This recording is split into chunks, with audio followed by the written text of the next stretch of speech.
Park میں جھولے سے دور ایک پیڑ کے نیچے جا کر کھڑے ہو گئے۔ آمنہ نے اپنے بڑے بیٹے کو جھولے پر بٹھایا۔ اس کے بیٹے کے جھولے پر بیٹھنے کے ساتھ ہی پہلے جھولا ہلکے ہلکے چلنا شروع ہوا، لیکن پھر ایک دم سے جھولا اتنی تیزی سے چلنے لگا کہ آمنہ کو جھولے کو روکنا مشکل ہو گیا۔ جھولا تیز اور تیز ہوتا ہی چلا جا رہا تھا۔ اس کے بیٹے نے رونا شروع کر دیا، مما مجھے نیچے اتارو، جھولے سے میں گر جاؤں گا، مما مجھے نیچے اتارو۔ آمنہ یہ منظر دیکھ کر حیران و پریشان تھی کہ یہ جھولا اپنے آپ کیسے اتنا تیز جھول رہا ہے۔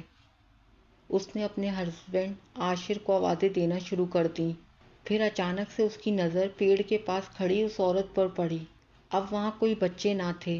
وہ عورت کالے کپڑوں میں ملبوس اکیلے ہی اس پیڑ کے نیچے کھڑی تھی۔ اندھیرے میں جب آمنہ نے اسے دیکھنے کی کوشش کی تو وہ اتنی خوفناک شکل کی تھی کہ بیان کرنا بھی مشکل ہے۔ اس کی آنکھیں لال اور چہرہ ایسا جیسے کہ آدھا جلا ہوا ہو، یا یہ بھی کہہ سکتے ہیں کہ جھریوں زدہ چہرہ۔ آمنہ چلانا چاہتی تھی مگر یہ منظر دیکھ کر وہ خوف کے مارے ہل بھی نہیں پا رہی تھی۔ بچوں کی رونے کی آوازیں سن کر عاشر گیٹ پر سے یہ منظر دیکھ رہا تھا۔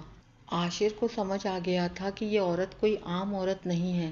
اس نے زور زور سے قرآنی آیات پڑھنا شروع کی اور پارک کے اندر چلا گیا تاکہ اپنے وائف اور بچوں کو بچا سکے۔ وہ بلند آواز میں تلاوت کر رہا تھا۔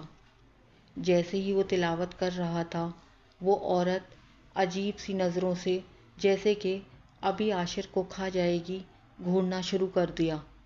لیکن عاشر نے ہمت سے کام لیا۔ وہ بغیر ڈرے تلاوت کرتے ہوئے آگے بڑھتا ہی چلا جا رہا تھا۔ عاشر جیسے جیسے تلاوت کر رہا تھا اور پارک کے اندر جا رہا تھا، اسی لمحے جھولے کی رفتار بھی کم ہوتی جا رہی تھی۔ یہ سب ہوتے ہوئے ابھی کچھ ہی لمحے گزرے تھے کہ اچانک سے پورے علاقے کی لائٹ آ گئی۔ پورا علاقہ اور پارک بھی روشن ہو گیا۔ لائٹ کے آتے ہی وہ عورت بھی غائب ہو گئی اور جھولا بھی رک گیا۔ عاشر اپنے بیٹے کو جھولے سے اتارا اور آمنہ اور بچوں کو لے کر گھر کے اندر آ گیا۔ آمنہ اور بچے بہت ڈرے ہوئے تھے۔ بچے تو کچھ دیر بعد سو گئے۔ عاشر کے لیے آمنہ کو سنبھالنا مشکل ہو رہا تھا۔ وہ بار بار خوف کے عالم میں رونے لگتی تو کبھی چیخنے لگتی کہ وہ میرے بیٹے کو مار دے گی، اسے بچاؤ۔ عاشر اور آمنہ نے ساری رات ڈر اور خوف میں گزاری۔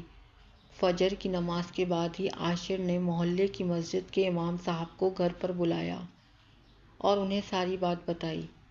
امام صاحب نے بتایا کہ وہ جن تھی اور ساتھ میں اس کے بچے تھے، یہ ان کے کھیلنے کے وقت تھا، تم نے سامنے سے جا کر ان سے دشمنی مول لے لی۔ اب 7 دن تک تم میں سے کوئی بھی مغرب کے بعد گھر سے نہ نکلے۔ میں پڑھا ہوا پانی بھجوا دوں گا، وہ 7 دن تک گھر کے ہر کونے میں ڈالنا، اور پینے کے لیے بھی ایک پانی دوں گا، وہ اپنی حفاظت کے لیے 7 دن تک تم پیتے رہنا اور نماز کی پابندی رکھنا۔ یہ کہہ کر امام صاحب چلے گئے۔ جو کچھ امام صاحب نے انہیں بتایا تھا وہ سب کچھ ان لوگوں نے کیا، لیکن پھر بھی عاشر اور آمنہ اس ڈر اور خوف سے باہر نہیں آ پا رہے تھے۔ جب بھی وہ پارک کی طرف دیکھتے انہیں ایسا لگتا کہ وہی کالے کپڑوں میں عورت انہیں دیکھ رہی ہے اور کبھی بھی وہ ان کو مار سکتی ہے۔ ڈر اور خوف کا یہ عالم تھا کہ آمنہ نے گھر سے نکلنا ہی چھوڑ دیا تھا۔ آمنہ کی یہ حالت دیکھ کر عاشر نے 1 آدھ مہینے بعد ہی وہ گھر بیچ دیا اور وہ لوگ کسی دوسرے علاقے میں شفٹ ہو گئے۔ آمنہ اور عاشر نے اس دن کے بعد سے رات کے وقت پارک جانے سے توبہ کر لی۔ یہ ہم سب کے لیے بھی ایک سبق ہے۔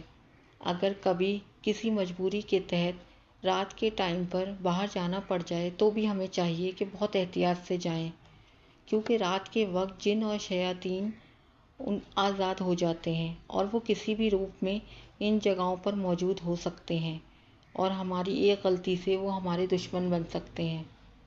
ہمیں اپنے اور بچوں کا حصار کر کے گھر سے نکلنا چاہیے۔ اللہ تعالی ہم سب کی حفاظت فرمائے، آمین۔